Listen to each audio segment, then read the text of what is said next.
आज की सबसे बड़ी इन्वायरमेंट हेडलाइन। यूएन का जियो 7 रिपोर्ट कह रहा है दुनिया क्लाइमेट गोल्स से डेंजरसली ऑफ ट्रैक है। लेकिन यूपीएससी पॉइंट ऑफ व्यू से ये इतना क्रिटिकल क्यों है? देखिए, जियो 7 कहता है कि climate change, biodiversity loss, pollution और लैंड डिग्रेडेशन, ये चारों क्राइसिस एक साथ वर्स हो रही हैं। Earth already 1.3 degree Celsius warm हो चुकी है और अगर countries business as usual approach continue करती रही तो 2100 तक वार्मिंग 2.4 टू 3.9 डिग्री सेल्सियस के बीच हो सकती है। ये पेरिस एग्रीमेंट का 1.5 degree Celsius target almost impossible हो जाएगा।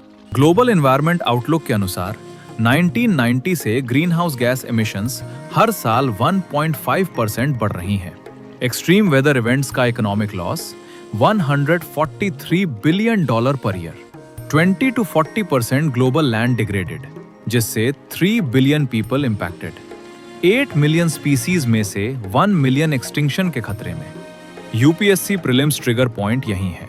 जियो 7 क्लियरली बोलता है कि Paris agreement, Kunming Montreal biodiversity framework और यूएनसीसीडी स्ट्रेटेजिक फ्रेमवर्क 2018 टू 2030 के टारगेट्स करंट पॉलिसीज पे अचीव नहीं होंगे।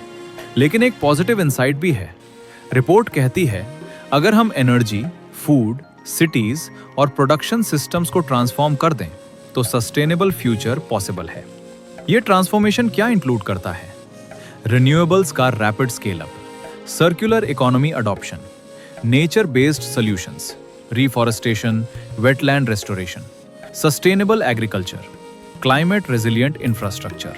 ये सब यूपीएससी के लिए हॉट क्वेश्चंस बन सकते हैं, specially mismatch between nationally determined contributions NDCs versus global climate pathways, biodiversity climate interconnectedness और global south के vulnerability index.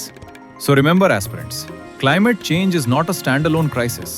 ये एक systemic failure है और जियो 7 warning एक reminder है. Act now or climate tipping points will act for us.